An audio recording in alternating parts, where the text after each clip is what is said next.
at. This is why we at. This is why we at. Why? The girls have love me, so we know, say we at. Acting up the chat. This is why we at. Step up in the club of champagne, we have pop. Serious, we serious, and a chat, we a chat.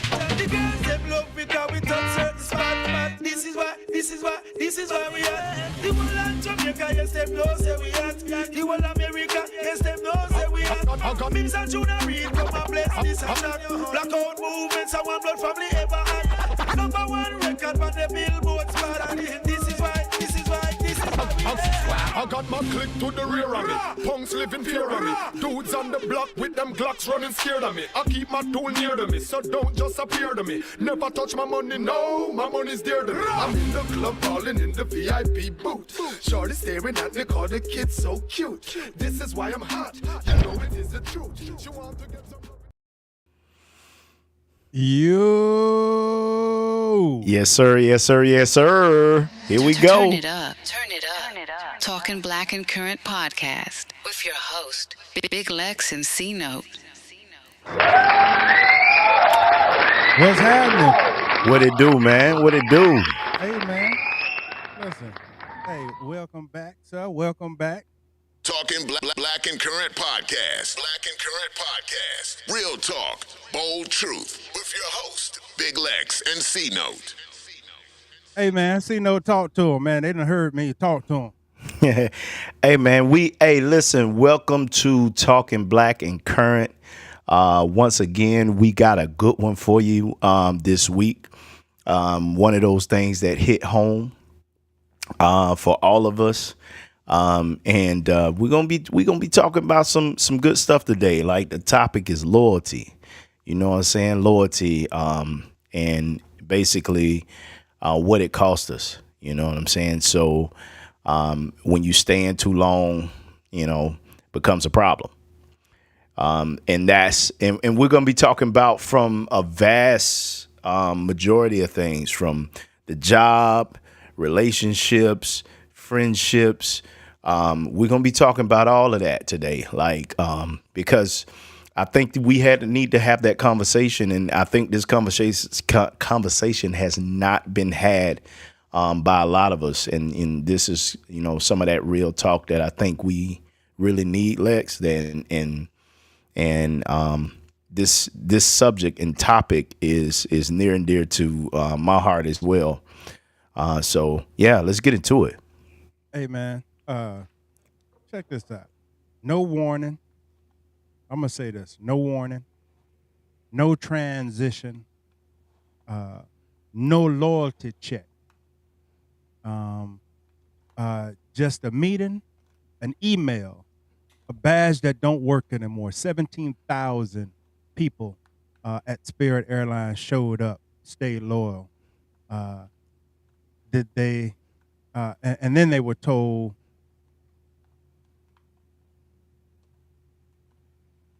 they didn't need them anymore. We were shutting down. We were winding down. Yep. And still walked out with nothing but a box. So let's stop dressing this up. If loyalty is supposed to protect you, why are the most loyal people easiest to replace? Why is it always the front line that goes hard while executives cash out? And here's another question nobody wants to answer. If they called you back tomorrow, would you go back?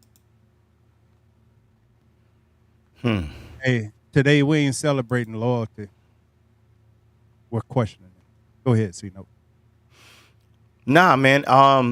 You know what I'm saying? Because you're right. Like, for many years, people taught to stay loyal to companies, and as if companies are loyal back to them. You know what I'm saying? Especially. I mean, and this goes to any industry. You know what I'm saying? We sacrifice birthdays, holidays. We sacrifice sleep, health. You got many people out there that sacrifice family time. You know what I'm saying? When that goes, to your son's basketball tryouts or game, or your daughter's whatever your daughter's into, whether it's dance or cheerleading or whether it be basketball, because you got daughters in basketball as well. So that family time. So you got a lot of people who basically built their identities through their jobs and careers, and especially in this industry. And I know many who built their identities within spirit, whether or not they invested into it, and whether they, was one of the ones who, wanted to move up. And like you said, like one email, just one email shuts everything down overnight. Years of service disappears overnight. Whether it was 10 plus, 15, 5, or even 20 plus, and that job security just goes away at that point. And it's sad. It's sad. It's real sad. I'm gonna keep it real, and let's do a reality check. This isn't just one company. Today is Spirit Airlines. Tomorrow it could be anywhere. 17,000. Just imagine, that's 17,000 families. That's 17,000 people gone, no warning. Frontline workers grinding every day and gone. Meanwhile, leadership is secure. Absolutely. So what exactly are we loyal to? What is the people loyal to? That goes out. And before I say that, I want to say shouts out to my boy Matt, Matthew out there. What's up, man? Appreciate you tuning in. And to our boy Dre. But to your point, man, like I think a lot of times, I think it's a fear of starting over.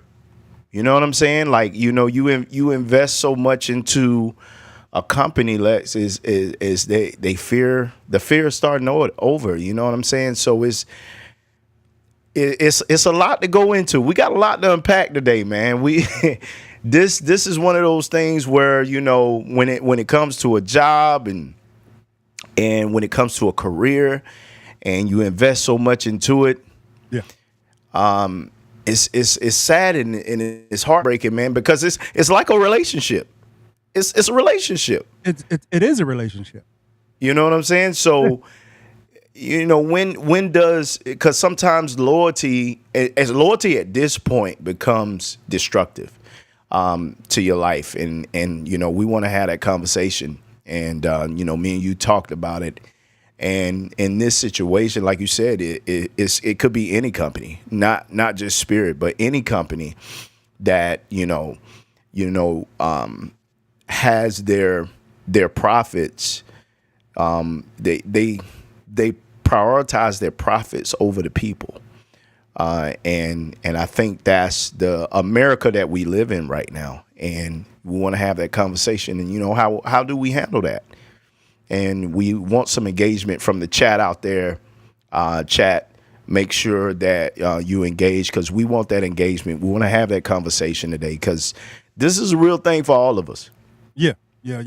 Absolutely. Hey, this is want to say welcome to those that just joined the Talking Black. Yes, sir. And we keep it current, as you can see. This is something that's been burning since May 2nd, as it relates to Spirit Airlines.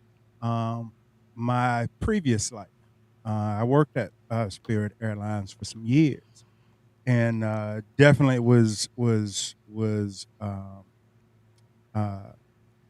it definitely hurt, because and I tell anybody know that I go back I would have went back at the drop of a dime had the numbers been right.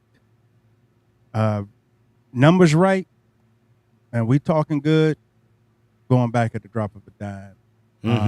I've learned a lot, networked, made some friends, built some relationships, training, development, you name it.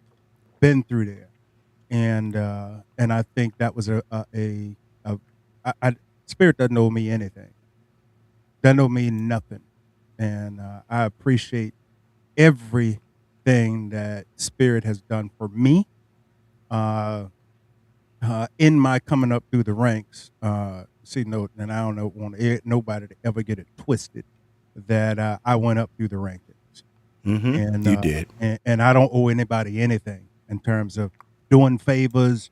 I don't owe anybody anything. I did it the right way, and like I said, it did me great during my tenure there, and I just saw the numbers wasn't clicking like they should. And what happens to C Note, I think what's alarming, and anyone that can relate to what I'm saying, what's alarming is when you hear the media, when the media has stuff before the actual employees do, that's a problem. That is a problem. That's already a collapse within itself from an organizational standpoint.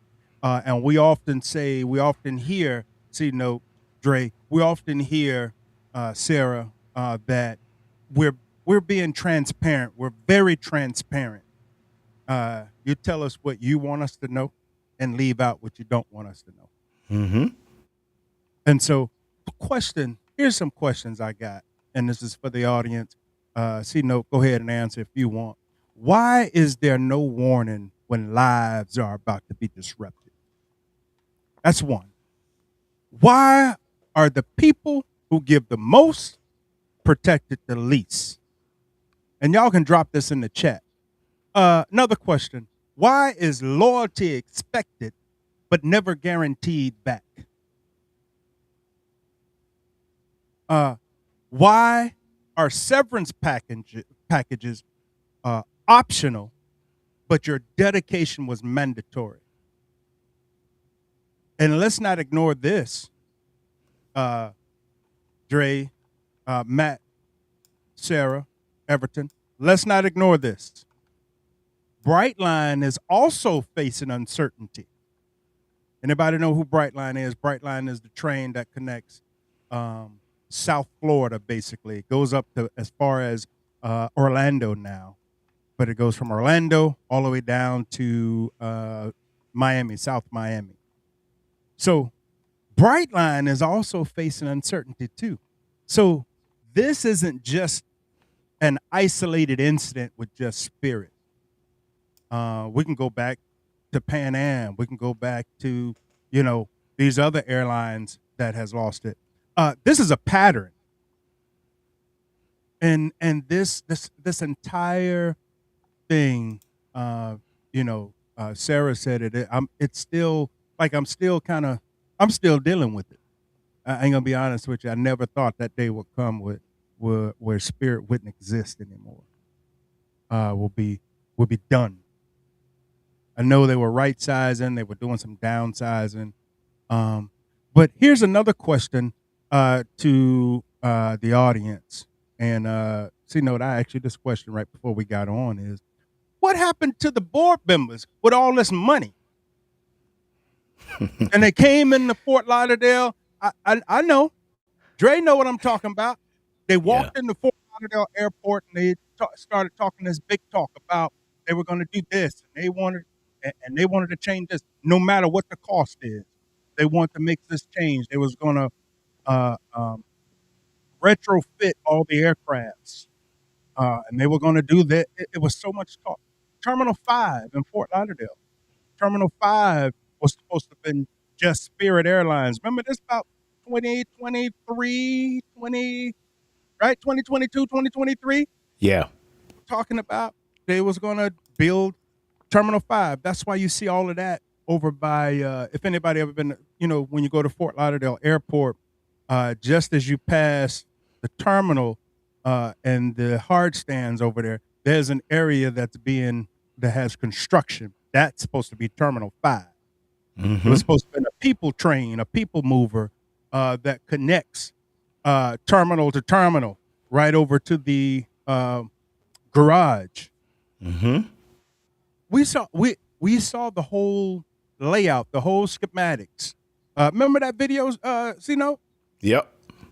I remember that. I remember when they first rolled that out, and and they was talking about the people movers and building that rail to connect all the terminals and stuff like that. Yeah, I remember all of that. Yeah, y'all got to excuse the passion in my voice. It's because, again, I'm still kind of bothered by how this all came about. It is.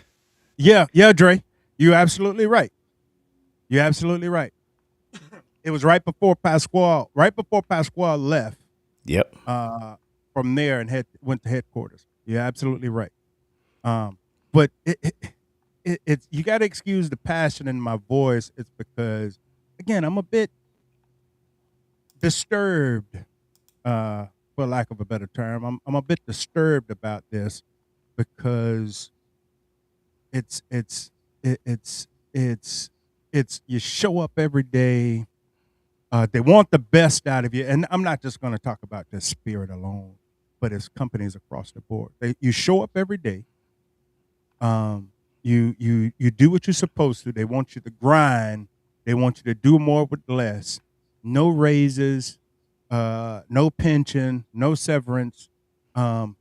Just do as I'm told. Mm-hmm. Day in and day out. Like you say, it affects your sleep. It affects your mental state because you're bringing home work on your mind because you've been pressured by your leader. You've been pressured by their leader, their boss's boss, that we need to get this done. Don't think about it, just do it.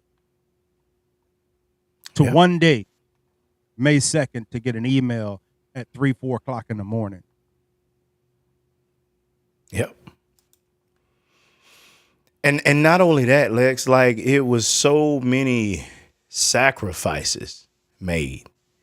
So many sacrifices to your personal life. And just thinking about, it just and with me, I was still there. So it was just so many different sacrifices that you made to make sure that and loyalty, as you will, loyalty had us making sacrifices that we was like, okay, well, we want this to be, and keep in mind, like you was talking about the video that rolled out and talking about Terminal 5 and talking about how successful that this airline was going to be or expected to be. And, what I'm saying, and the dream that was sold to gain the loyalty of many of us who, sacrificed our own time. We sacrificed extra time. We sacrificed family time for the dream, as far as for this company to be what they were selling us to be. Man, it's sad, and I know Matt was he was basically saying how the experience was, and this experience, the experience itself, and what we and it wasn't necessarily the leadership, it was the people we work with. It was the people that it was the people that we believed in each other. Right. You know what I'm saying? We believed that, if, because Lex, like, even when you was there, like, me and you worked together and training, and, we depended on each other to make it happen, to make this company, elite. It was our goal to make this company the next elite company. We knew we had to grow,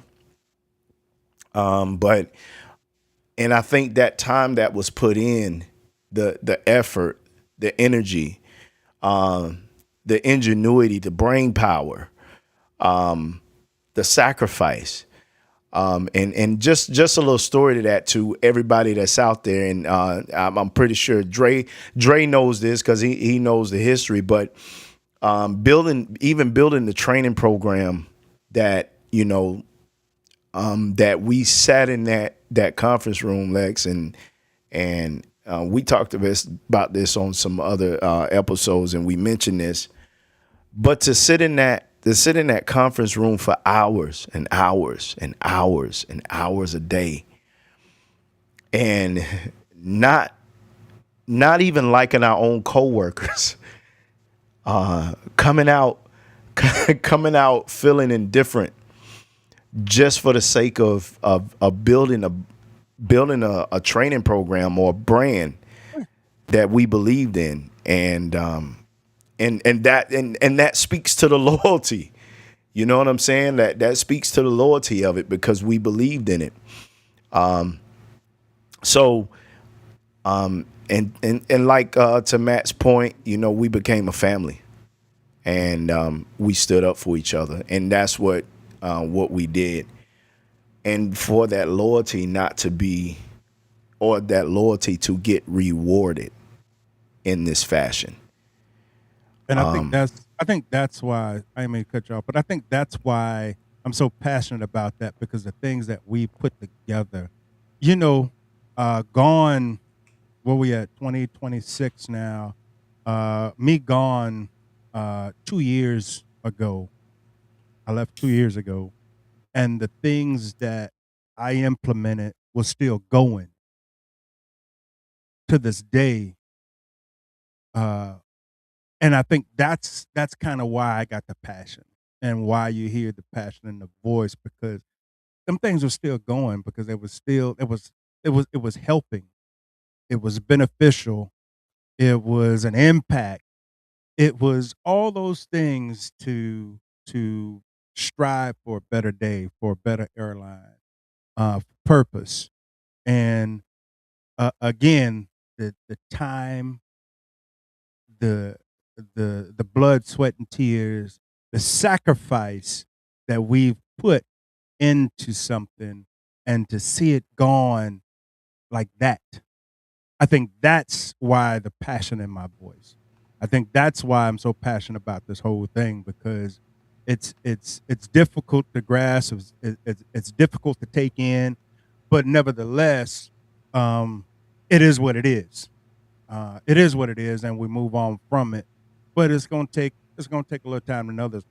C-Note and I were talking about it a while ago, and I'm like, I see everybody posting their pictures. Dre, I got pictures. We got pictures, Dre. I didn't post them only because in order to move past something, that was my way of just moving past it, getting over it type of deal. I ain't gonna post no pictures, but definitely the pictures that I've seen on social media, the pictures that folks have put in, it definitely helped and makes me reflect on the memories. And an artist made a song some time ago, and they said memories don't live like people do. Mm-hmm. And that is a fact. That what's left is the memories. We can talk about the good times. We can talk about, to see no point. We can talk about those times where we yelled and cussed at each other in this doggone room. Yeah. But we didn't leave there until we came to an understanding, until we all saw the same picture. We all saw the bigger picture, and it wasn't for self gain. We wasn't in there being selfish. We had to break that selfishness down, and to where this is collectively, we're stamping our name on this. Yeah. And so it's not C-Note's idea, my idea, this person's idea. It's going to be all of us that's stamping our name on it to carry this on. And in order to do that, we all got to be on the same page. C-Note, I got another one. I got another one for you, and I got one for you and to the listeners. to the viewers. but before you do that, I do, and excuse me, y'all, and this is, Go ahead. let's talk about Let the him passion. let him use you. Let him use you. Let's talk about the passion. I just want to go back to because Sarah put in there the time, the effort, and I'm gonna throw that back up. The time, the effort, the sacrifice, something that we can't get back. Can't get that time back. We can't get that fucking time back. Yeah. And the thing about it, that's what pisses me off, because for them to end it that way, and it's once again, it goes back to what we said. I'm gonna let you go ahead and shoot that. Go ahead. But the thing is, like, what we put into it, and the sacrifices and the energy and the ingenuity and the brain power, we can't get that back.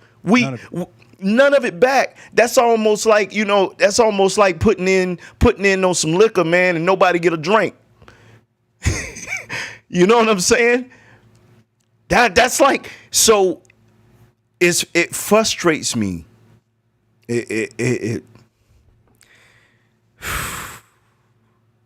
Listen, we're not loyal. Here's the thing, and the reality is we're not loyal to jobs. We're loyal to survival at this point, and they know that. While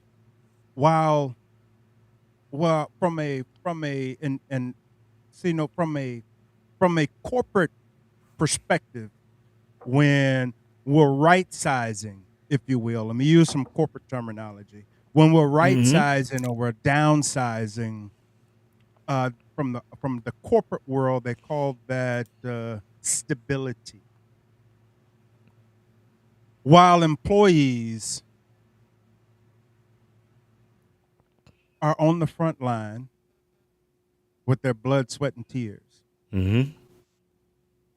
And the reality is, Everton, Sarah, Dre, Matt, the reality is the executives had parachute while the front line experienced turbulence. Mm-hmm.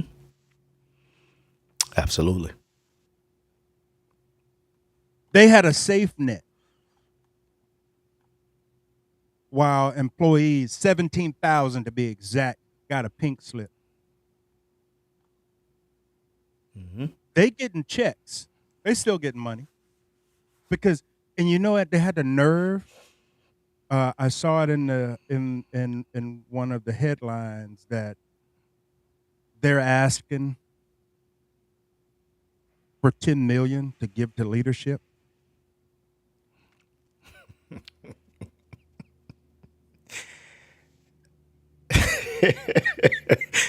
Listen, man. I need it. Everybody look it up right now. Just go on your phone, look it up, and see how much the executives got. The CEO, COO, finance, HR. Look it up right now. They got it showing. They're leaving there with something. They want to. They're asking with the bankruptcy and the wind down, if you will. They're asking to still give money to those that are staying doing this wind. The executives, the leadership that are staying to help with this wind down. Crazy work. But that retention bonus that the CEO got, he's still getting that. He's still getting that. I think I did the math, and it comes. Go ahead, C Note. You wanted to say something. I need to grab that number real quick. Because there is a number out of all of the C-suite, and it's in the millions that are getting. Go ahead. I'm a So while you talking about that, Lex, is the thing is, while they getting all of this money, right? The thing they did is they violated the Warrens Act, right? The Warrens Act is they supposed to give a 60-day notice. A 60-day notice. Now, while they getting all of this money, they're violating laws, a whole act. They supposed to have gave a 60-day notice to all employees that they was shutting down, that they was, they was having these issues, and they violated the Warrens Act. Now, this is the kicker though. They knew that in the Warrens Act that it don't spell out any penalties. They don't spell out any penalties. They say, yeah, you're supposed to do it. But if you don't do it, what happens then? Now, I'm gonna slide this in there real quick, and I'm not gonna divulge on it because we're gonna get another episode on that. But I'm gonna go in on this real quick. This is the reason why everyone should be voting, because a lot of times you have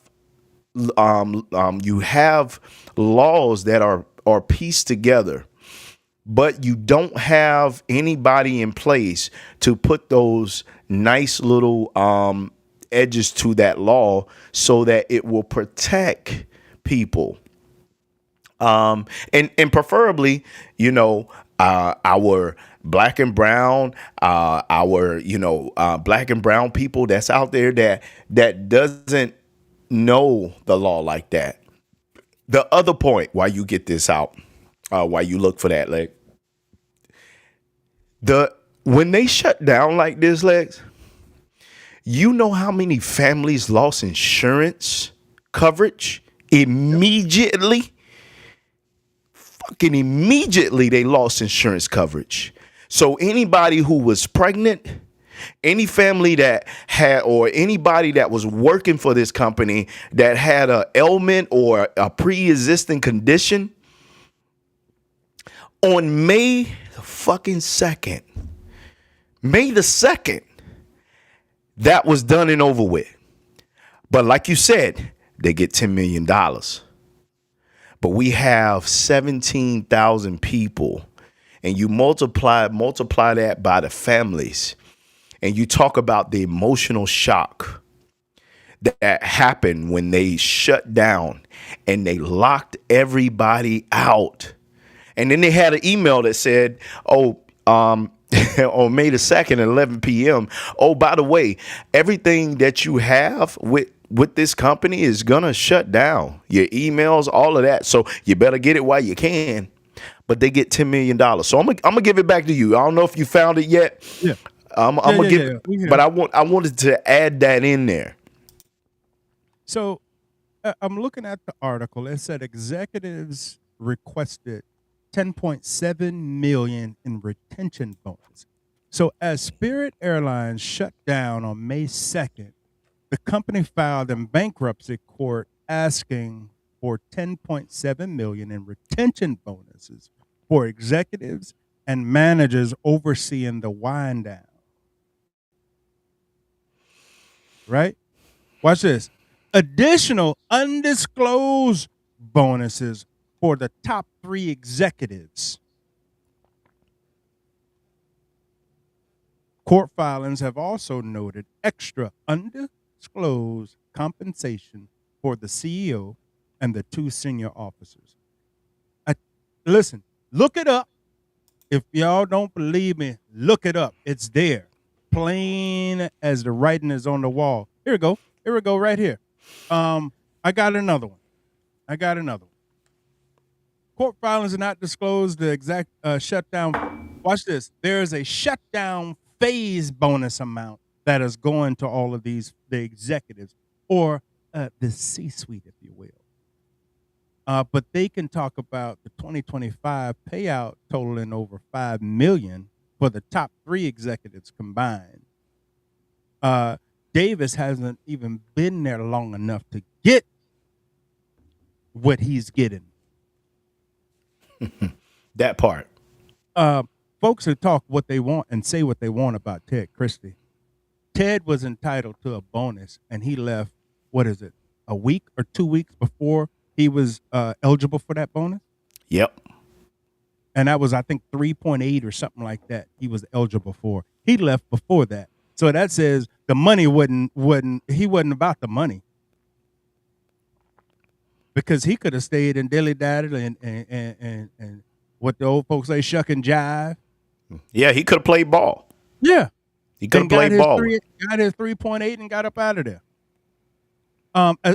A separate executive bonus plan was created specifically for Davis, tied to speed of the liquidation, keeping costs under budget, and completing the wind down task. Yeah. Now, in addition to all of that, Lex, I would like to add that in the midst of all this, like, and a lot of people say, well, we saw the writing on the wall. Well, actually, we didn't, because they kept us entertained with the idea that Spirit was going to pull through. They kept us entertained with the idea that we was making changes to get better. They was entertaining us with the idea, and they kept us distracted. They kept us distracted from what was actually going on. And this goes especially to why we talk about loyalty to corporations and companies. Now, I don't want people to get it twisted to when you have a career, you want to make sure you give 120% of yourself because that's your legacy, right? But when does your legacy and loyalty collide? When does that collide? Because you're trying to leave a legacy. You come in and all right, so I gotta get this. I gotta make a name for myself. I gotta build a legacy because we have family. We have people that come up behind us that we're trying to leave a legacy for. And that loyalty, when it's betrayed, leaves us with nothing. Like I said, a lot of people was left with no health insurance. I know one guy in particular, he was in the middle of getting a surgery. He was in the middle of getting a surgery. Wow. And listen, man, the thing about it, once that insurance stopped on May 2nd, I checked mine, bro. And it told me your insurance stopped May 2nd. The day of, it told me that. And for this individual who was in the middle and had his surgery scheduled, and to know that at that point he couldn't even get his surgery, Lex. Yeah. He couldn't get his surgery, bro. Like, to put somebody in that type of predicament, man, it's not only egregious, it's heartless. It's heartless. It is definitely definitely it wears on you. And if I can say this, that when you've gone hard for so many years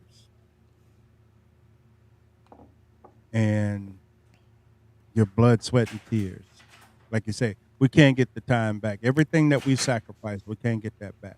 Mm-hmm. I want to go ahead. Yeah, go ahead. I want to give a shout out to Lillian out there. Appreciate you for joining. I thank you very much. Hey, And go ahead, Lex. I just wanted to give a shout out to Lily for joining us. Appreciate you. It's let me put it in this perspective. It's like for years I've gone hard in this relationship. I've sacrificed, I've made sacrifices, and I've put you first in this relationship. Mm-hmm. For you to already had a plan in your mind, what you was gonna do. This just didn't just spawn up. You already had in your mind what you was gonna do, and on May 2nd, I come home and everything is gone. Yeah.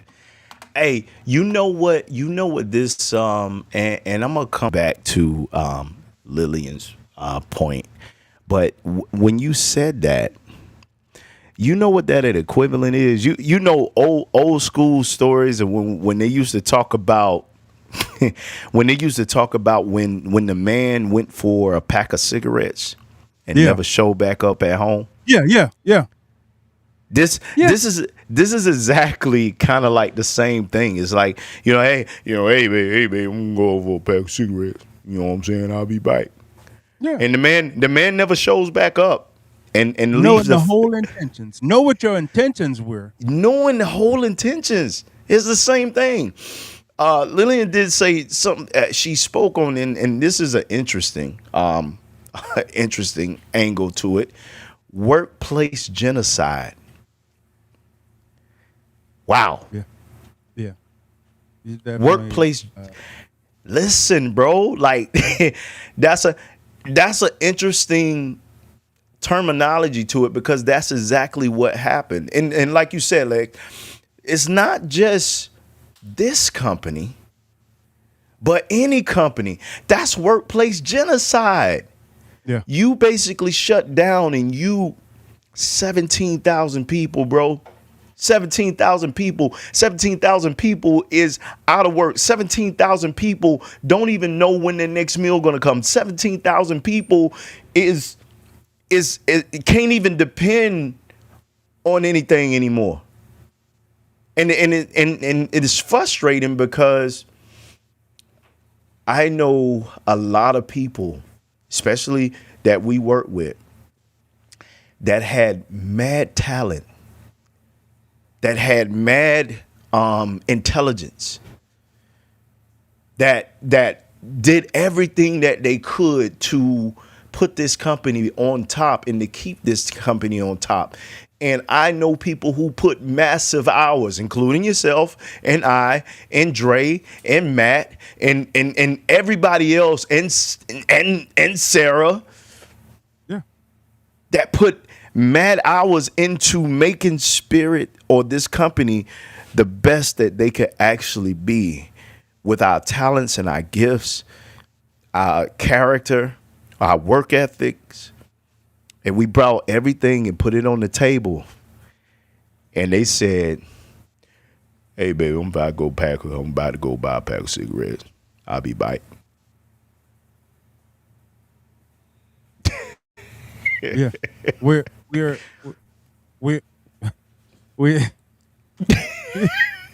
It's and I'm laughing right now, because the similarities right now to that whole concept is like, damn. What he said again. This is what he said. Hey, baby, I'm about to go get a pack of cigarettes. I'll be back. But you know the thing that gets me, and I'm gonna say this, and no cap to the women, but I'm gonna say this to the men. We're taught loyalty is like it's a badge of honor. Stay committed, stay solid, don't quit, don't fold, don't walk away. But nobody prepares us for the moment loyalty starts draining us instead of building us. Nobody teaches us what happens when loyalty becomes fear, when staying becomes suffering, Mm-hmm.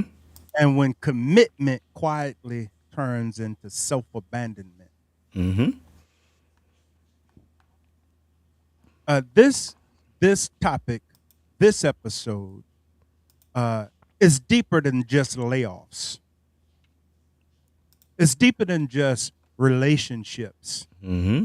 It's deeper than just friendships.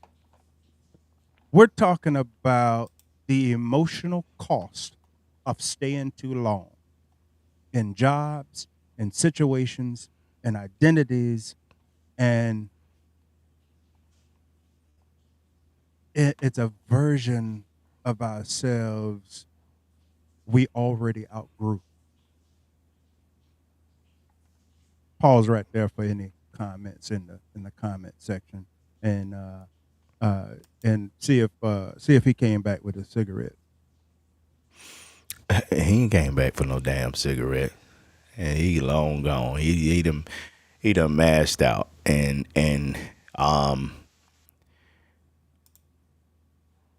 to Come on. I ain't never.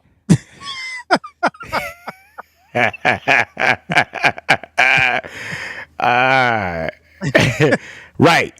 It never saw him smoke a cigarette. That should have been a telltale sign right That there. was a tail sign right there. I ain't never seen you smoke no cigarette. Yeah. You ain't never smoked no cigarette. No Cools, no Newports, no Marlboros. None No of that. Camels. Right. The camels without the Not, filter. you know, the camels, you know them cowboy killers right there. That's cowboy killers. Vincent and Hedges. Not the the Virginia Slims. The Virginia Slim. Listen. Hey, listen. I listen, y'all. We not trying to make light of this, but you know what I'm saying. We want to make sure that that we have a sense of humor with this topic as well. Yeah. Hey, Got Dre said.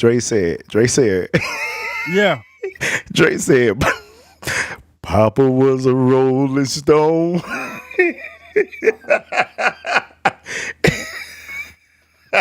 Hey, wherever he laid his hat was his home. And when he died, yeah, spirit died. And everybody, he left us alone. Listen, man. Hey, I don't want to ignore this, but I want to go back to what Dre said. Dre stayed there until the day of. Dre said the day of, they still said it's business as usual. Mm-hmm. That was that Friday, am I right, Dre? The day of, your leader said it was business as usual. So much for being transparent. Mm-hmm. I'm lucky. I'm glad I didn't plan a trip. What about those folks that done plan a vacation, them plan a trip to go somewhere? Yeah. No refund. Oh yeah, and we haven't even got on the loyal customers and guests that was flying. Matter of fact, my cousin just told me today. His fiance had some spirit flights, and they was actually in Atlanta, and they had something planned. And when they shut down, they had to drive all the way to Chicago. They had to get a rental car. So they had to come out of pocket in additional to what they had already spent on the flights. In additional to the time that, you know, this all cost them. And they had to drive all the way to Chicago to get to their destination or get people back home. And to me, you know, not only, and you know, I know we've been focusing on the quote unquote family, the spirit family. But what about, you know what I'm saying, the customers and the guests who believed in this airline and actually dependent on them getting them back to where they needed to go or getting them where they to go. Because you remember when we used to do training, right? Yeah. One of the things we used to tell the trainees is like especially with the bags, we never knew where people was going, and we impacted lives. You know what I'm saying? Indirectly, because we never knew if somebody was going to a funeral, a wedding, to meet a lawyer. We didn't know what they was doing, and it was important that we make sure that we service them the right way, and for them not to have that level of, and I'm gonna say it, integrity. Yeah. For the service. Listen, and this was the same thing they sold us. This is the same thing that they sold us. This is the same dream that they sold us. And the fact that, like Sarah said, the fact that other airlines had to step in. That's sad. Other airlines had to step in and say, yo, this was wrong. We got y'all though. But you know what? Was talking about that. The sad part about that is in this industry, this is for lack of a better term, this is a dog eat dog world. It is. And I thought, and this is what I thought, and hell, forgive me for assuming this. Tell them about the gun line, boss. There's a shutdown happening. May 2nd, all flights for Spirit Airlines shut down. And then you have other CEOs from companies said they're going to step in and help. So I'm thinking they're going to step in and help as long as you got a PNR and space available on the flight. Show me your space available, your trip, this, that, and other, and I'm gonna plug you in some way, somehow. I'm gonna plug you in as a standby, right? Mm-hmm. That wasn't the case. They were still trying to get a buck. Yeah, out of these people that done spent money for what? Hold on, what they did? A buck. They were still trying to get a buck. But what they did though, they did. I'm sorry, y'all. I messed with him. They did what now? They what? They spun. That they done spun, spent, bought, purchased, acquired a damn ticket to now I have to kick out some more money just to get home. Right. And then here's the thing. Sarah said it. The other thing too is there were flight attendants that were on a layover wherever they was laying over at, and they had to get back home via another airline before that time expired. Yeah. I actually went up there Saturday, and I had to meet somebody. They're gonna have your doggone picture on the wall saying, "Don't security." You call local law enforcement immediately. No, immediately. Hey, listen, but I was seeing people on social media passing by. Oh, my airline. Hey, I know we got to put on our big draws and get over it.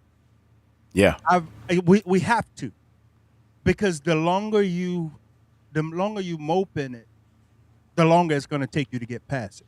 Yeah, we have to get past this, and we have to get past this together. There was a question asked me last week. I was on a podcast last week, and we were talking about this.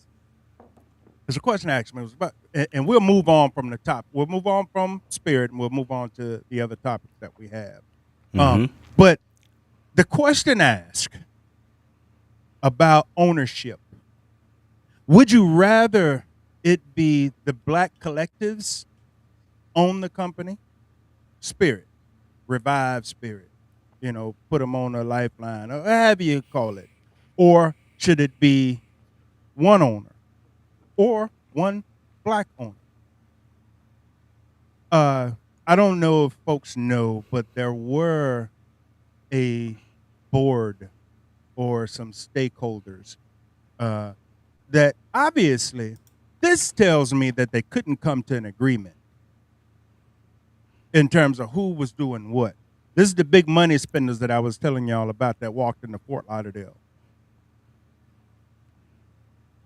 They couldn't come to terms, obviously, on one hand. The other hand, they say, hell nah, and gave Trump the biggest FU.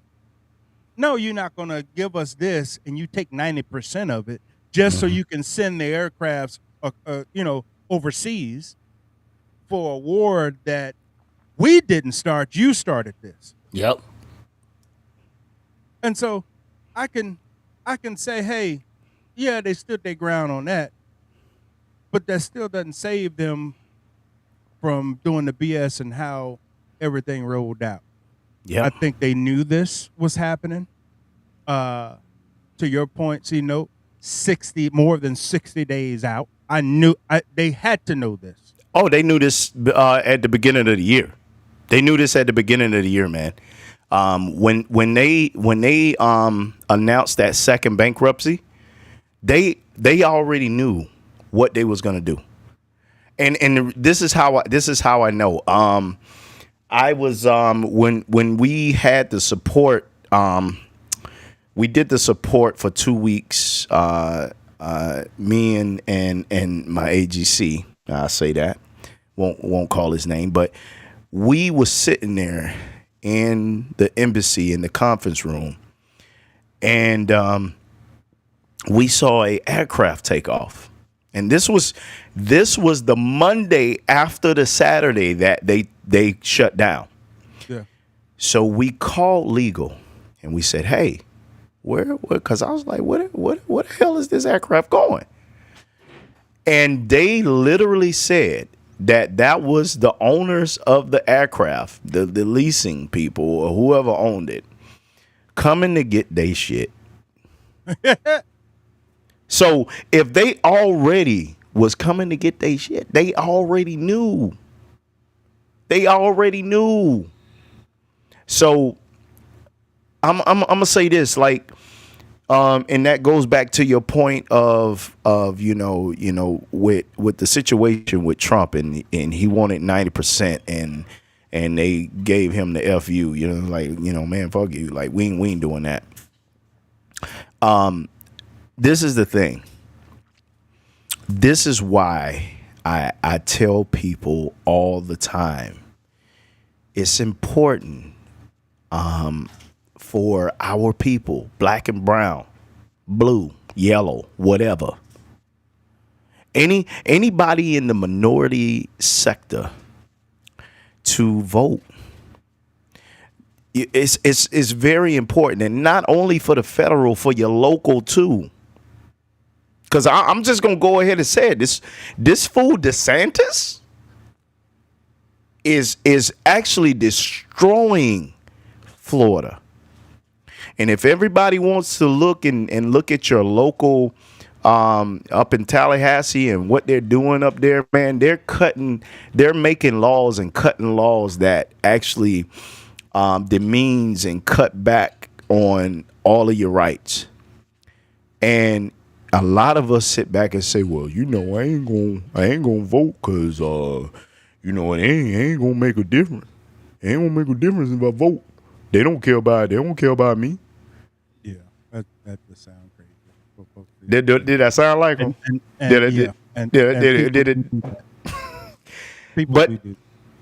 But the reality is, and I'm gonna go back to this, and I know we got to get off this topic. We're going to the next, but the reality is this: is you remember, and we just recently talked about this, Lex, the Target boycott. The Target boycott was one of those things where it proved and showed that we have power when it comes to us not saying, yo, we not doing this. We not putting up with this. When Target says, "Oh, we're gonna cut the DEI," and we said that prove for whatever anybody on this, anybody out there in the chat right now, or for whatever you believe in, for whatever you listen, that was proof in the pudding right there. Like when they said we're not putting it, when the people say we're not putting up with this, and Target basically what they did was they took a loss. Trillions and trillions of dollars, black and brown dollars went into these companies. And I just wanted, I know I don't want to get off subject right now, but I just want to people to understand that the importance of voting, the importance of letting your voice be heard. And the last thing I want to add on this is I want you to think about this. Why would they attack something that wasn't valuable? Why would they spend millions and billions of dollars into something that wasn't valuable? I want people to think about that. Our chat, I want you to think about that. And I want, and what we have to do now is we have to mobilize. Not just talk about it. We have to mobilize and say, hey, look, we have to vote. We have to let our voices be heard because the situation that this administration has put us in has caused companies like Spirit to collapse and just shut down and not give a damn about the workers. You know what I'm saying? That these things. You remember, Les? We always talk about it. Come from the top. It always roll from the top.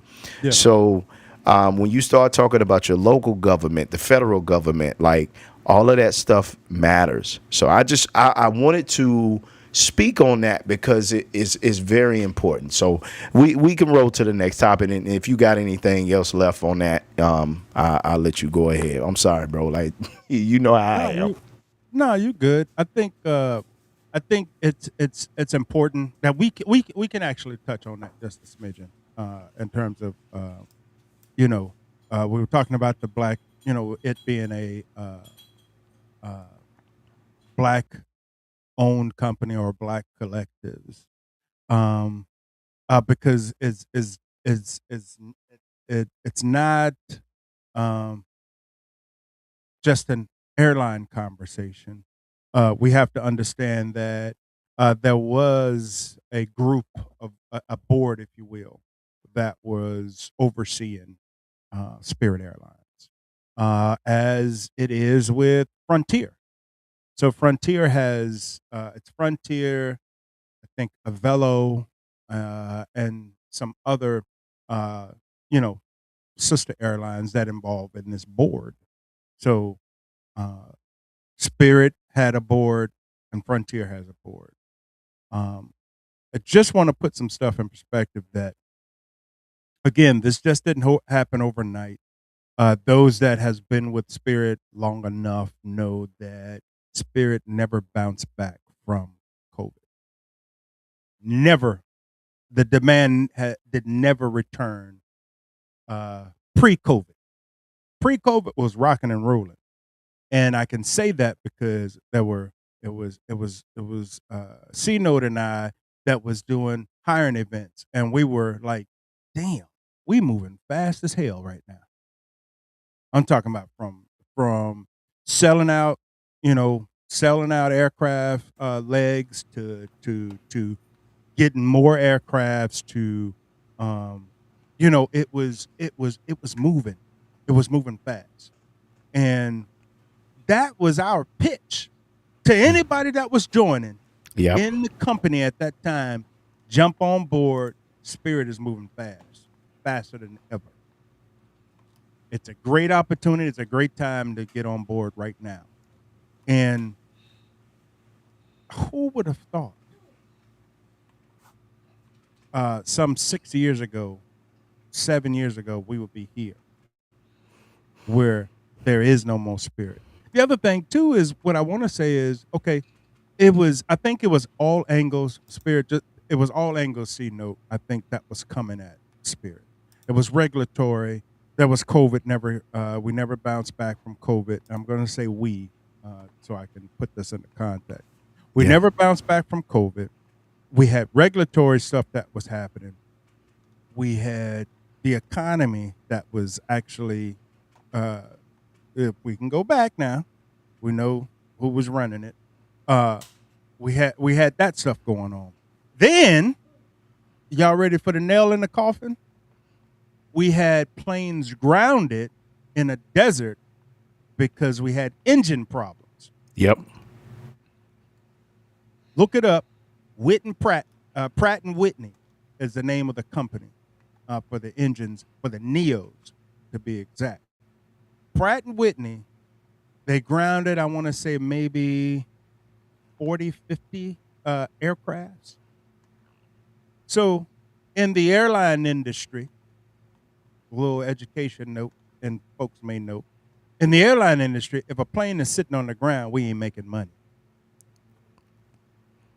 And that 40, 50 aircrafts that was sitting, that's 20% of their revenue that they didn't get.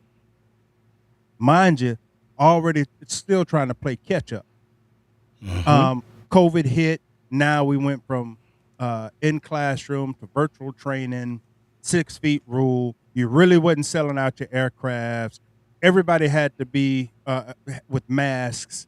You couldn't be on top of each other. So how they were selling the tickets or seating the plane was, you had 6 feet around you. So you really wasn't selling out the plane.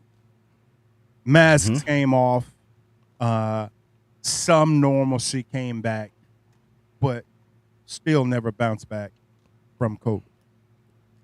Hey, Les, you know what? On that COVID note, you are right. I think you own to something. I know we trying to move on, but I think that is a very, very important and critical time because, and what I want to kind of add to that is like, in this point in time, we have like 5 generations that's in the workforce right now.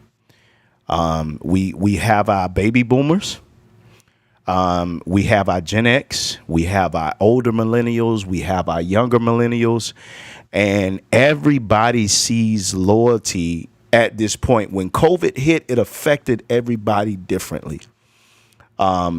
Being that the millennials, I want to talk about the millennials because Gen X, we were latchkey kids. So we was used to kind of being on our own a little bit. I mean, nothing like this, but for our millennials, because we taught our kids not to depend on, you know what I'm saying, people. We taught them to be independent. We taught them to not to rely on anybody, to have a backup plan and all of this. And even though we wasn't practicing the same thing, bro, because we was taught loyalty. We was taught when we have a job that we stick with that company and be loyal to that company and help build that company. But millennials, their perspective, because they've already experienced recession. They already seen how we fell in debt. They already seen how the market was unstable, right? So their reaction to it was, and I know everybody out there, I know you've seen it, like especially with the millennials. This is the side hustles became more important. And then I'm gonna tell you that even with some of the co-workers and the people I work with, the side hustles was more important than the work. They prioritized the flexibility, the work-life balance, and that was huge in the millennial sect and the mentality. So millennials basically stopped asking companies for loyalty, and they started asking, "How can I protect myself?" This is the post-COVID.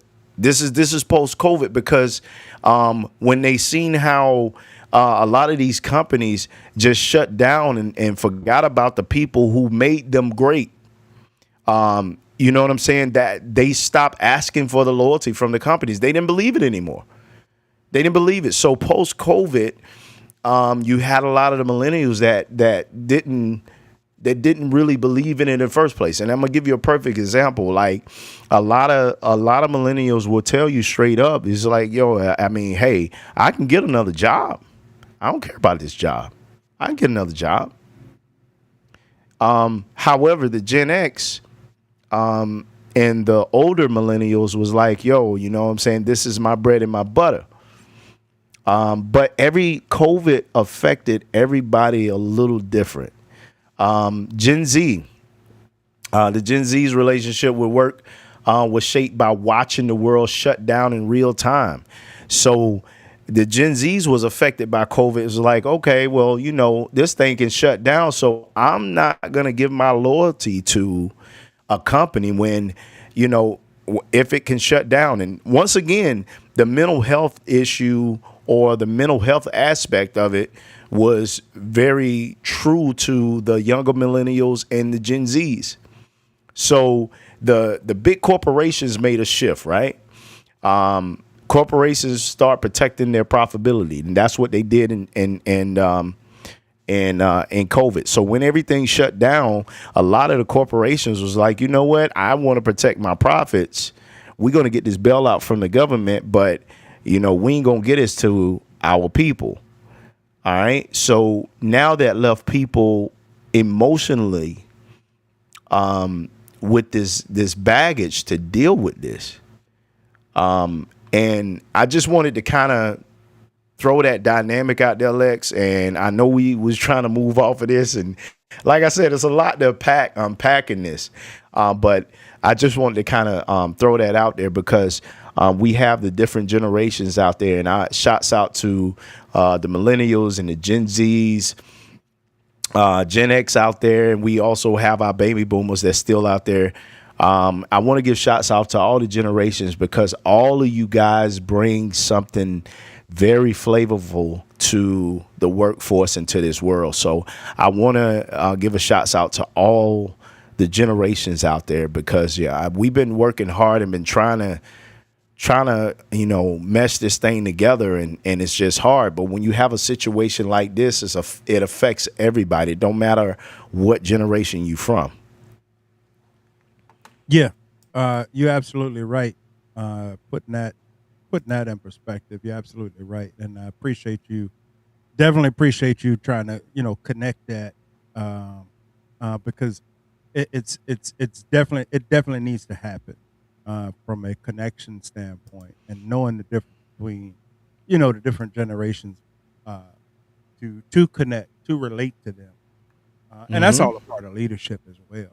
It's just knowing how to connect to different generations because different generations take things a bit different, basically. Absolutely. We want to. It's a lot to unpack. We're gonna try to hold on we're gonna try to hold on and get through this. But if not, it'll be a part 2 for sure. Hold it on. All right. That's different now. Don't mess That's with all right. Hold it on. But My bad. similar to the workforce, from a loyalty perspective, we have relationships. Same pattern, different pain. Tell them about the gun line, boss.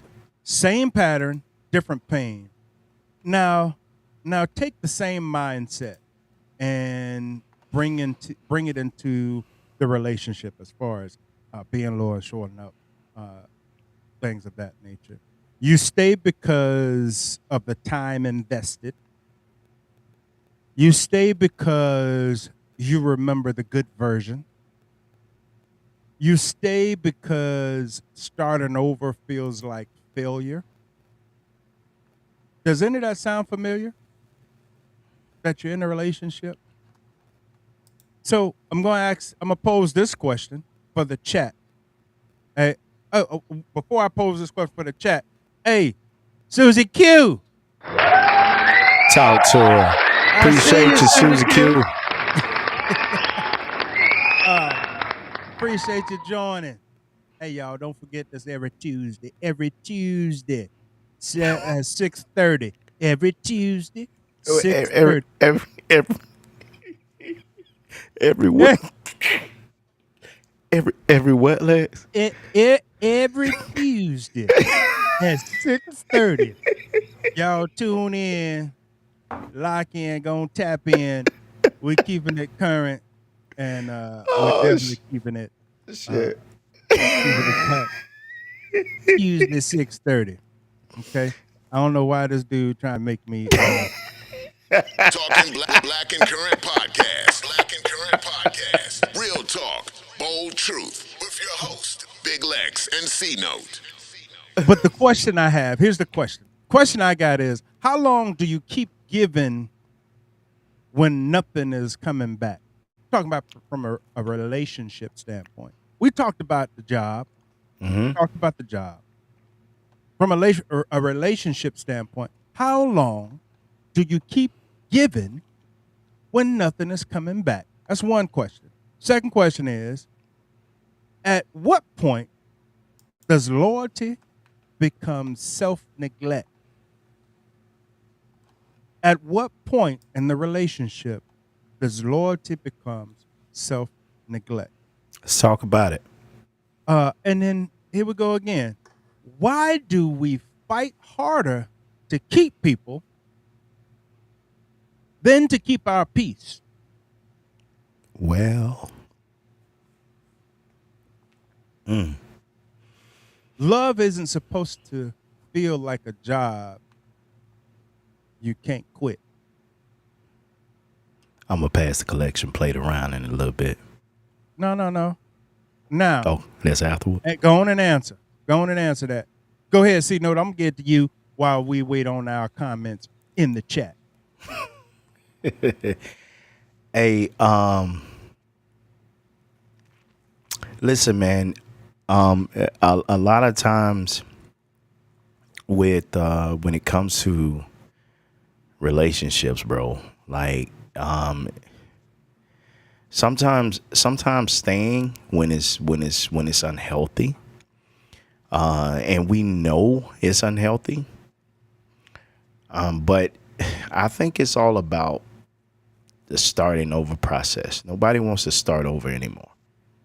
Nobody wants to, and like Dre just said, you know, comfort is a drug. We rarely like change. And Lily just said it. She said, when it disrupts your peace, it's no longer loyalty, it's self-destruction. And I totally agree with that. Yeah. When it disrupts your peace, is no longer loyalty at that point. But I do think it is a situation where, as a human being, man, we don't like change. We don't like change. Like, and now I'm saying that as a human being, and we get so, and I'm not even going to call it complacency. It's not even really complacency. It's routine. We get so used to a routine that we feel like changing that routine will basically change our life, which it will. And it's scary. Now, I'm speaking from a black perspective, right? Because what is it that we always want in our life? And we say it all the time. Excuse me. Social media have echoed this. We always want that what, Lex? That ride or die. Yeah. Right? We always want that ride or die. And then when we get that ride or die, you know what I'm saying? We don't want to let that go because that is a certain routine, especially something that we wanted, something that we said that we wanted to have for ourselves. And then once we get that, it's hard to let that go, even though that ride or die is unhealthy. And to Lillian's point, that comes with wisdom, that comes with experience, because you and I both know, as black men, and I will say even black women, as they get more experience with relationships and in the world, the main thing that they want is peace. Main thing is peace, and we have different phases. But I do want to say that I don't understand why, when that peace, or when somebody knows that it's unhealthy, why they just don't let it go. And I do think it becomes a situation between familiarity and routine. A lot of times and I notice even now today, like a lot of people, they get married just for convenience. Has nothing to do with love. Has nothing to do with compatibility. Has nothing to do with, but that's my take on it. So to your point, well, why do they stay? The other thing too is, because people stay in relationships the same way they stay in dead end jobs, Mm-hmm. right? There's an emotional investment trap, Yep. right? We confuse time invested with emotional value. And what that means is, for example, we've been together too long. Mm-hmm. I can't start over. Um, oh, they wasn't always like this. Maybe things that go back to how they used to be. But here's the truth: is sometimes we stay loyal to memories. So everything I just mentioned is memories. We stay loyal to memories while suffering in reality. Uh, as it becomes, like you say, routine, Mm-hmm. right? It becomes routine, and the same can go. The same can go for friendships. Mm-hmm. Let's go a little bit deeper with friendships. Same cycle, same conversation, same energy, but you're not the same person anymore. And I can put this in perspective. What I can say is this: is Tell about the gun line, boss. you and I are single, and we used to run together. We're single. We used to do our thing. This, that, and other. Now, one of us has gotten married. Things ain't quite the same anymore if we were to hang out. Facts. And what friendship and what friends realize, and I can say friends, what friends realize is you have a woman now. Mm-hmm. So we can't do the same thing we used to do. Either I'm going to tone it down, or we can't hang no more, because I'm going to still be me. Now, this is the other friend talk. I'm going to still be me. That means whatever that was that I used to do, I'm going to continue to do it. So I can't do those things anymore now that I'm in a relationship, or I'm married. I can't do those things anymore. Now, it's a bit different if you have somebody, if you're seeing somebody, you're serious, y'all in a relationship. You just haven't crossed that line yet to the marriage, or be an engagement piece. You haven't crossed that line yet. But yeah, we can hang out, because I know, and we both gonna be on the same plan now, Mm-hmm. in terms of that same mission. We ain't on two different missions now. So yeah, we can hang out. And keep in mind keep in mind also, we have to think in terms of what our partner, our partner's perspective on that particular person. Is that because they're gonna find out, first of all, are are they married or are they seeing somebody? Because if they're single, maybe that's not somebody that you want to hang out with. Okay. So what if you hang out with that person? I'm not easily influenced by, to do something. I'm not easily influenced. I'm gonna do, you know, I'm gonna act accordingly. Nobody can pressure me into doing anything. So, I say all that to say, and talking about friendships. Does Why do we feel guilty for growing? That's a question about friendship. Why do we feel guilty for growing? That person growing because now they're married, they're not single anymore. Why do we stay loyal to people who people used to be? I almost got tongue twisted on that one. That's all right. Why Tell them do about the we gun line, stay boss. loyal to people to who people used to be? Y'all drop it in the chat. And who told us leaving equals betrayal? So, I done left the single circle. See, note. yeah, I'm no longer single. right. It ain't So- that I betrayed y'all. I left the single circle. So I'm not single. Go ahead. I do think it's a splash of selfishness in there when it comes to that. So when you have a friend who's gotten married, they have a wife or a husband now, and they have to, as you said, think about their significant other and how they feel and how they're gonna move. For that friend to stay stuck on who that person used to be instead of evolving with them is a bit of selfishness. You have to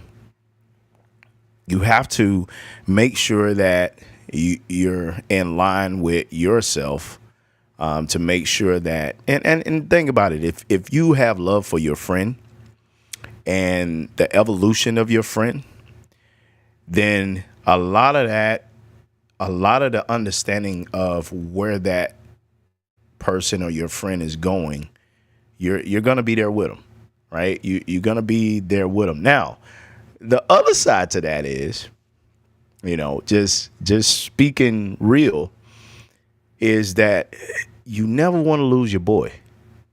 Yeah. You never want to lose your dog. Like, I mean, I'm speaking from a man's standpoint of view, not from a woman's standpoint of view. And for all my ladies out there in the chat, I want you to chime into this too.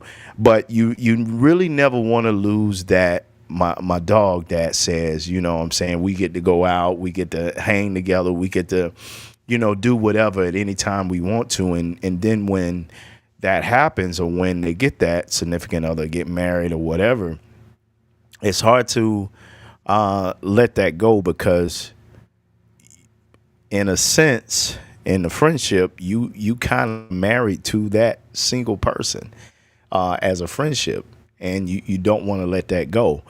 And I'm just speaking from a real place. Like, I understand the dynamics of having that friend to get married and move on into, and not even with marriage. So let's take it to another level. Like, what if this person move up in status?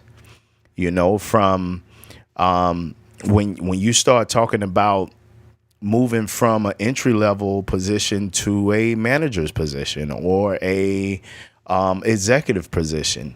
And it is, that person is still evolving, right? That person is still evolving. And a lot of times what happens, even in the workplace, we never leave that place or that plateau where that divide is there. And I'm gonna be honest, like, it causes a problem in the workplace. Lex, if you my dog, like, you go up to management and I'm still in the entry level, and I'm not respecting your status because I still remember you as entry level, Yeah. Lex. Yeah. And I'm not respecting where you at right now. Like, I'm not really being a friend. I'm being selfish at this point, because what I'm doing is I'm actually keeping you at the same level. I'm not evolving with you. Yeah. And I used to tell people this all the time.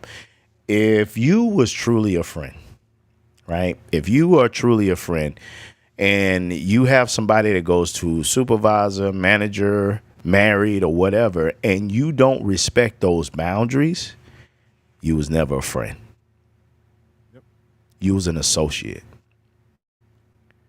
Because a friend will understand my homie or my girl has elevated to a different level, and I'm going to support them in that level.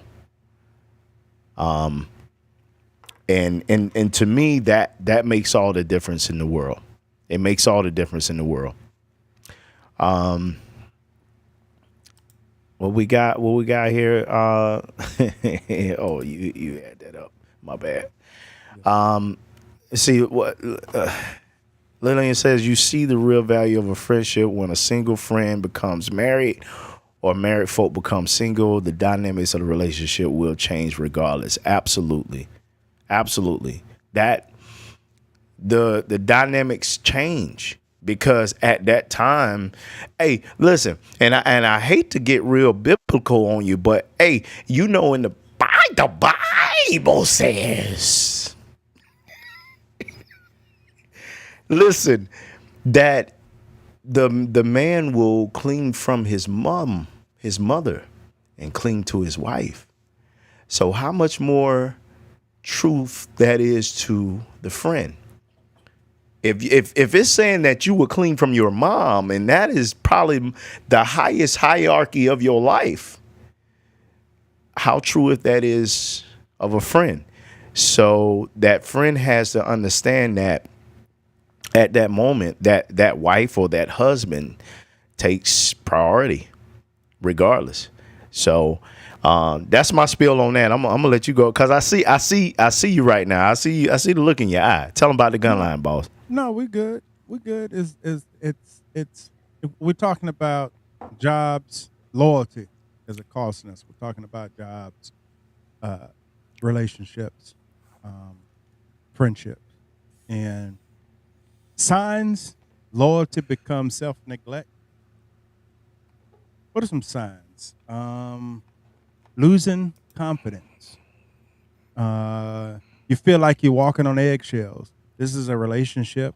This is a friendship. This is a job, right? Consistent emotional exhaustion. Feeling lonely while committed. Always fixing things alone. And y'all ready for a kicker? Tell them about the gun line, boss. If love requires you to abandon yourself, what actually are you saving?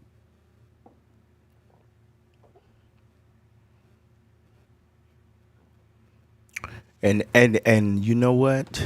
While they think about that, put it in the chat. Come on, chat. Let's go. Y'all put it in the chat. I know we ran over, but y'all put it in the chat. Yeah, we ran a whole lot over.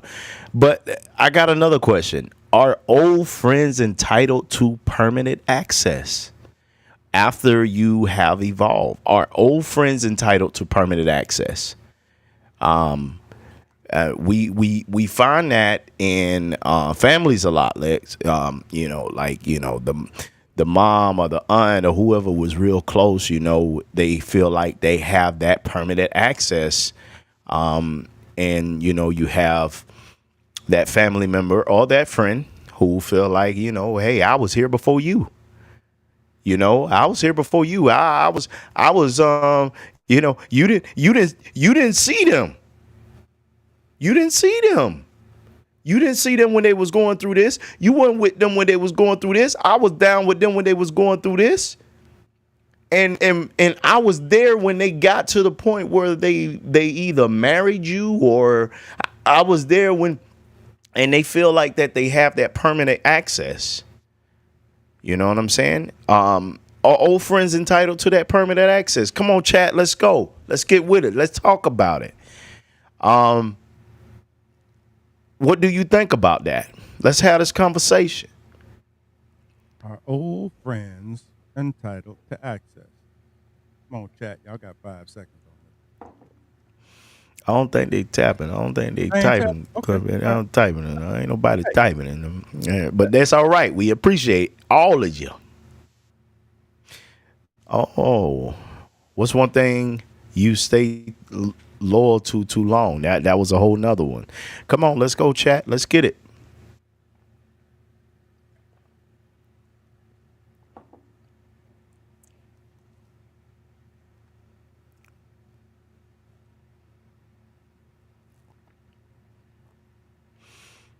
Let's say, Ms. T.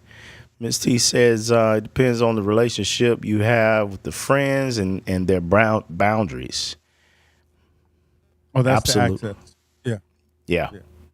Yeah. So, and that's the access and the boundaries. So Ms. T, do you feel like that you have to set those boundaries? Who set those boundaries, Ms. T? And what is it that, especially like, just say if you have a 5-year friendship with somebody, a 12-year friendship with somebody, how do you set those boundaries?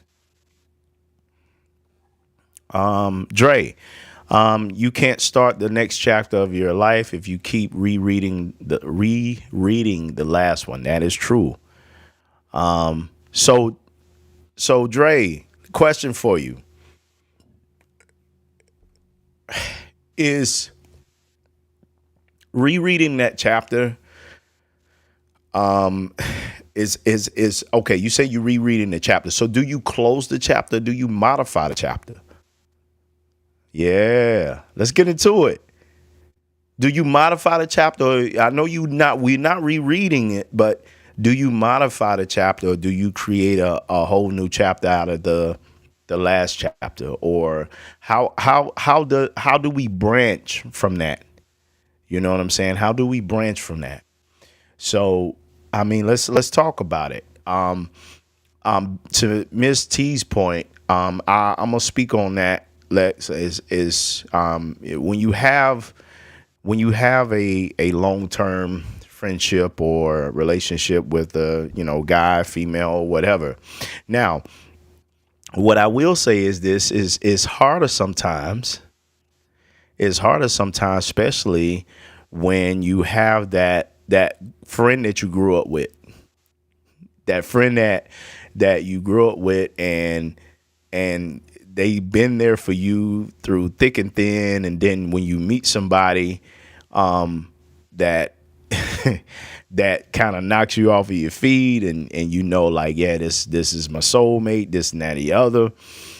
And it's hard for most people, it's hard to kind of redirect that energy of what you used to, or what that person is used to, because that person has been there through thick and thin. And what most people say is, okay, I met this new man, I met this new woman, and this shit ain't promised. And usually that is the conversation.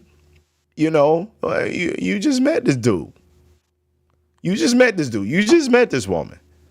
So how the hell you gonna push me to a side, and I've been there for you through thick and thin. So what the hell going on? But okay. So Dre says, evolution of self, a new chapter is written. None of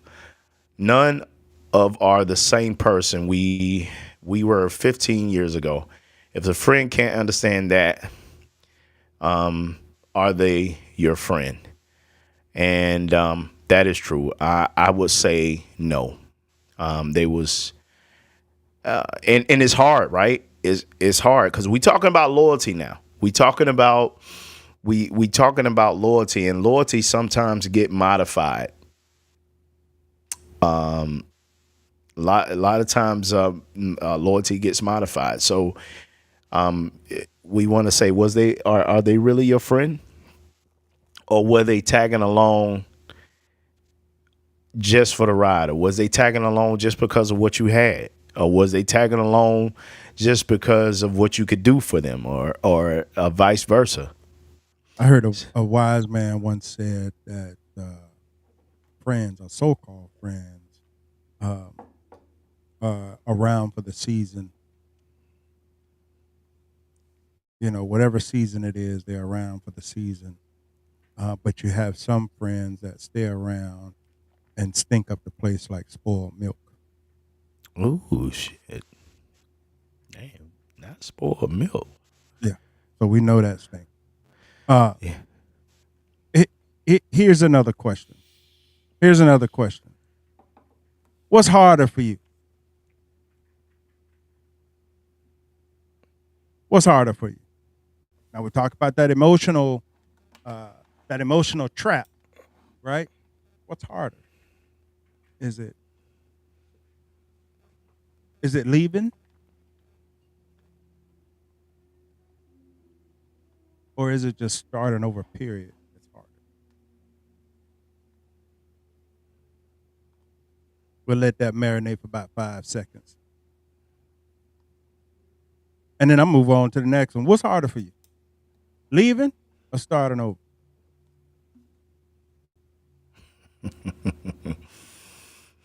And then, see, no, you drop one. You drop this. He was talking about the generations, right? Which generation do you think views loyalty healthier? Wow, yeah. So, yeah. Which generation do you think views loyalty healthier? Like, is it our Gen X? Is it our traditionals? Is it our Gen Zs?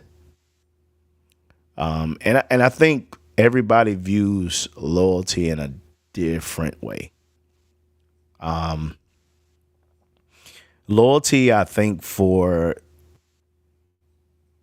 and Everton says starting over. So starting over is the hardest. So Everton, dealing with the fear of uncertainty. Yeah. And I think Dre and Everton is probably like on the save, because starting over is a fear of uncertainty. You don't know what's gonna come. You don't know what's gonna happen. But also, I know we throwing a lot at you, and we went totally over because we had a lot to unpack. It was a good one, man. Miss T said, leaving should be easy if you know where you're going. And this is the crazy part, though.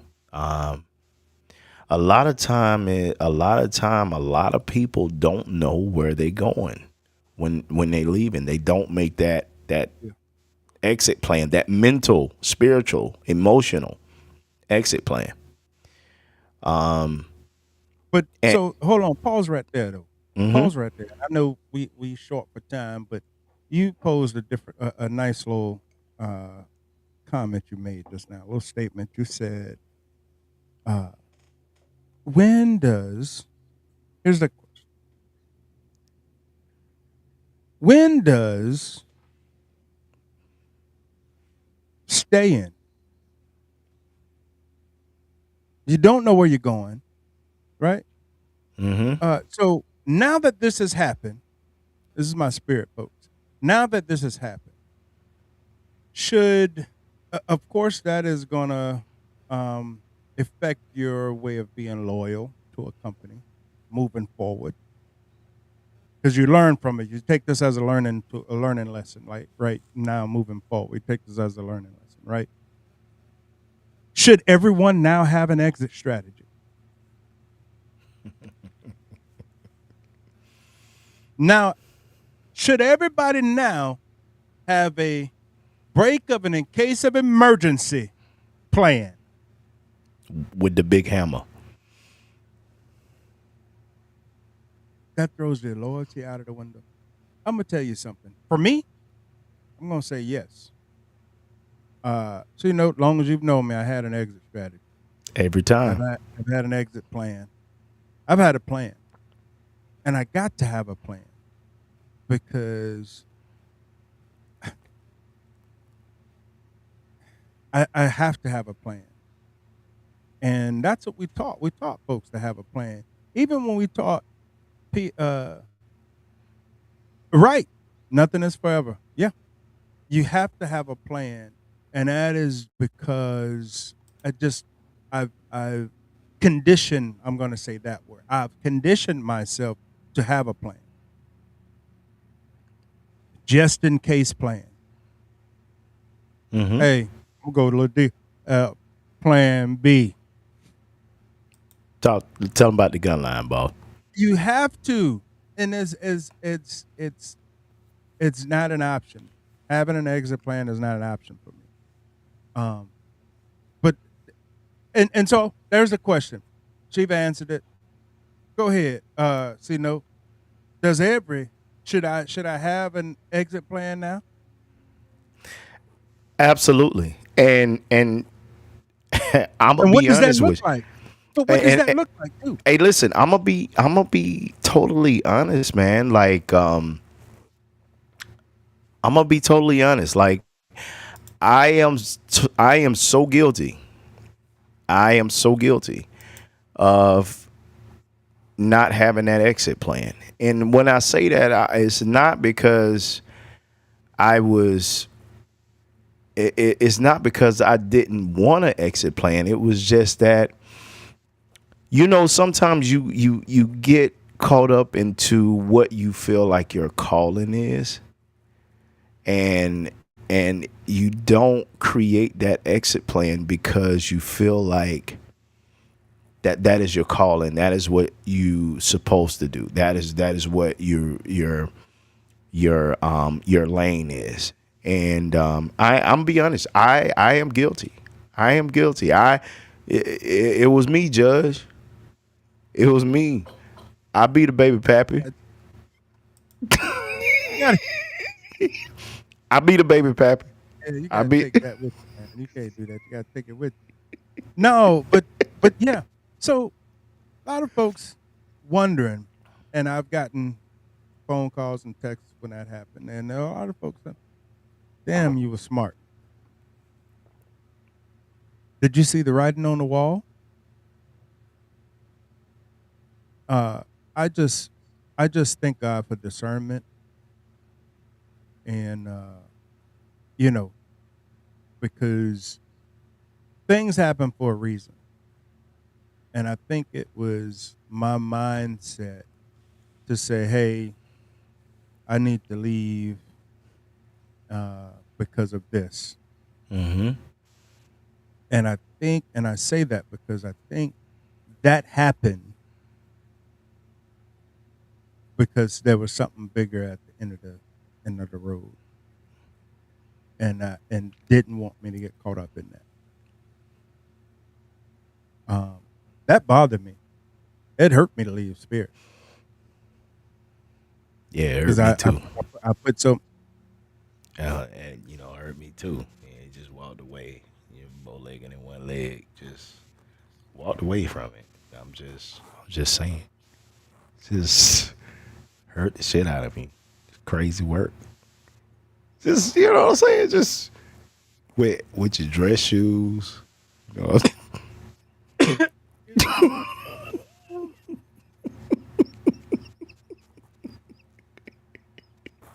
Oh, sorry, y'all.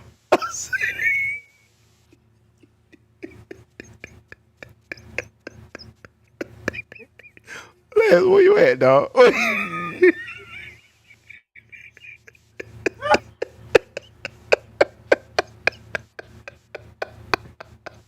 Hey, man, you can't catch me like that in the middle. Woo. Yeah. No, but yeah, it bothered me. I'm gonna say this. Oh.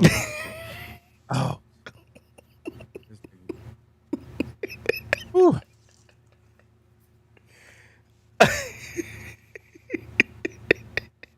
So my mindset was my mind.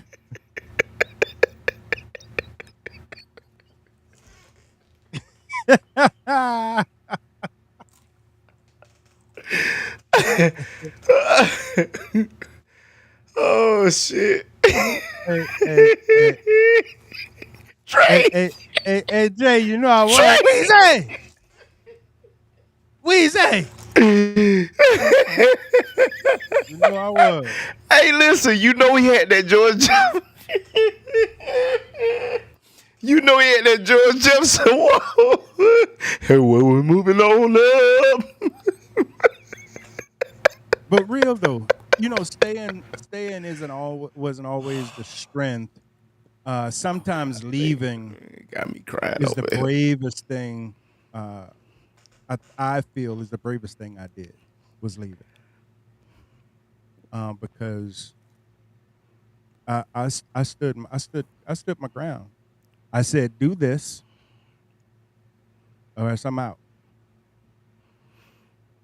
Yeah, Knowing remember I that. had something in the background. And you can't do this and you can't do that. And maybe loyalty was never supposed to mean never to leave. Maybe it was supposed to mean don't abandon yourself while you're trying to save everything else.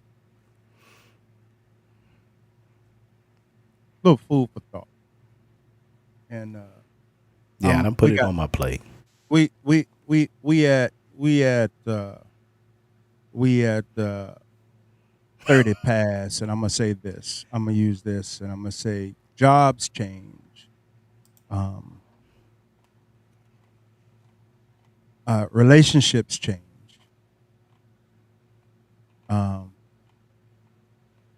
People change. Life change. But too many people destroy themselves trying to remain loyalty to things already moved on emotionally. And maybe that's the lesson. Yeah. Loyalty without boundaries becomes sacrifice. Loyalty without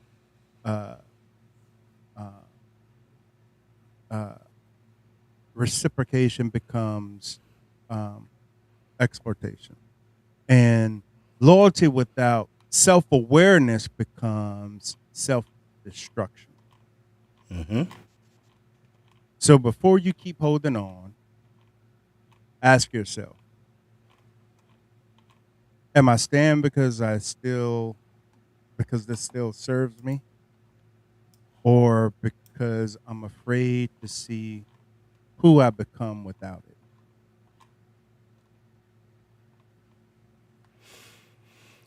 So I want to Go on and close us out. Go on and close us out. I want to close out to let everybody know that choosing yourself is not betrayal. Loyalty does matter. It does. Self-respect matters too.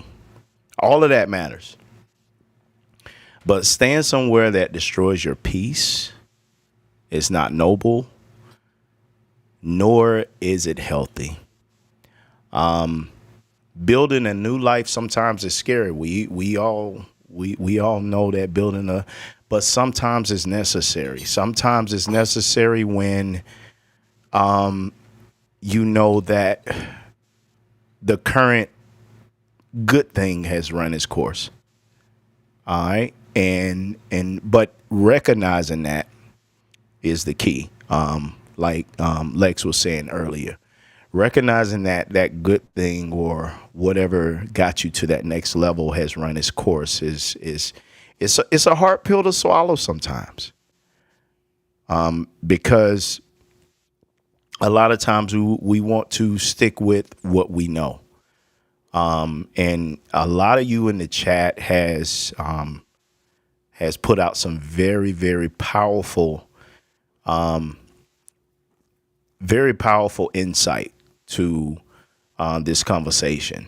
And I just want to close out by saying that choosing yourself is not betrayal. And it's not selfish as long as you know that the journey that you're taking is going to benefit others, meaning your family, meaning yourself, meaning you being at that next level or going to that next level will not only elevate you, but elevate the culture, elevate your friends, elevate your family, elevate your children, elevate your significant other.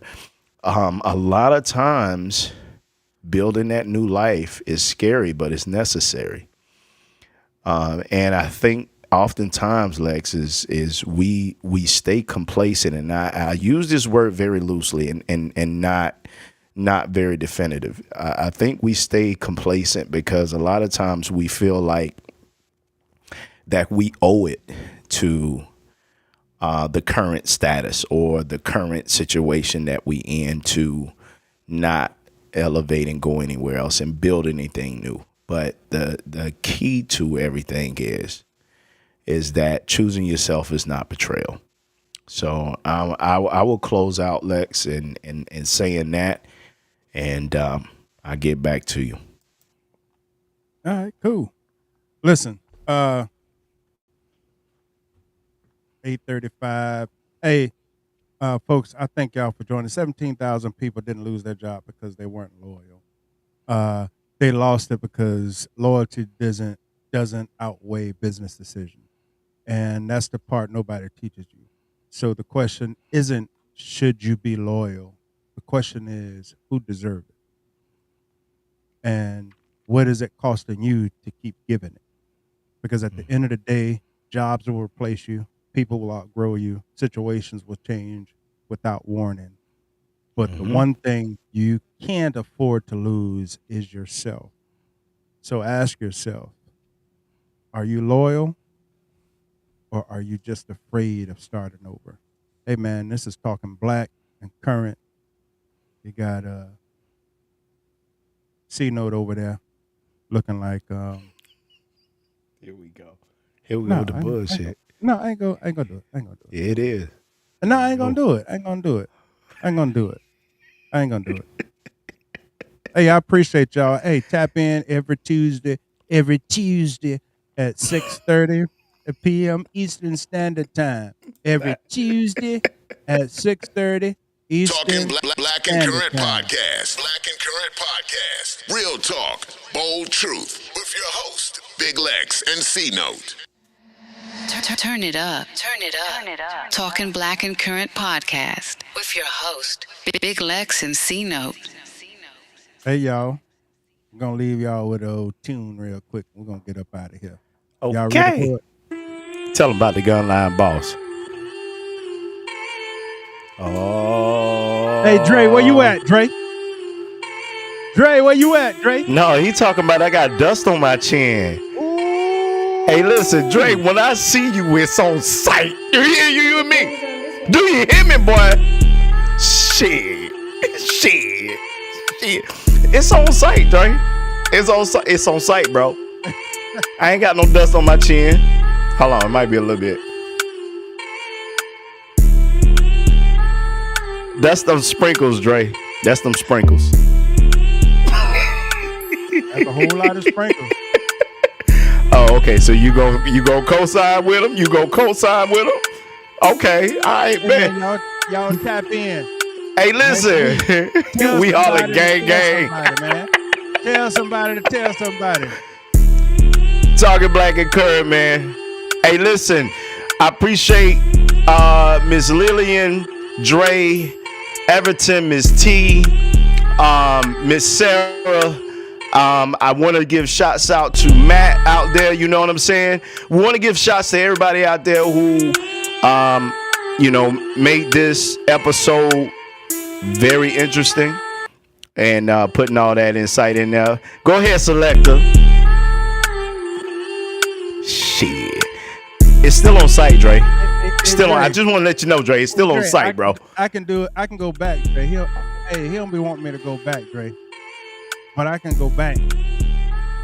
Hey, Dre, you say the word and I go back, Dre. Dre, you remember when we first came? When we first came down here, you know what I'm saying? All of this was black. You know what I'm saying? You know, me and you, all this was black. And it's that stress level, loyalty. Say the word, Dre. Hey, hold up, Dre. Dre, don't do that. Don't do that, Dre. Don't do that, Dre. Don't do. I'm gonna go back. I'm gonna go back. You know what? Black folks. Okay. I ain't mad at it. About to close this thing out. Appreciate everybody out here.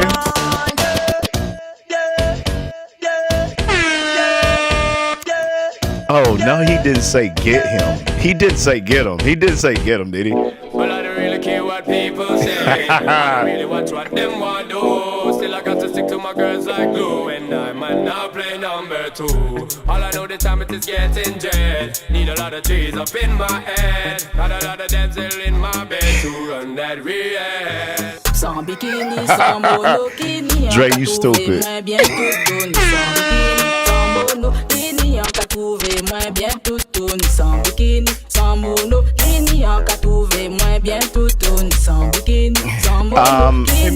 Did I get everybody on the shots out? And everybody who came in. Oh, Miss Susie Q. I want to give a shout out to Susie Q. Susie Q, thank you for tuning in. I think I got everybody. I don't know. I think I got everybody. It's a lot of y'all out there. I didn't get. If I didn't get you, blame it on the head, not the heart. Hey, man, y'all tell somebody. Tune in every Tuesday, 6:30.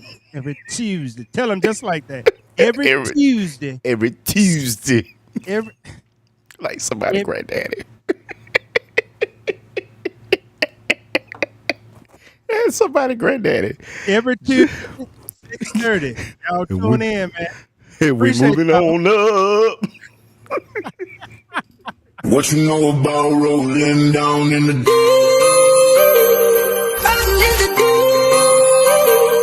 Down in the deep.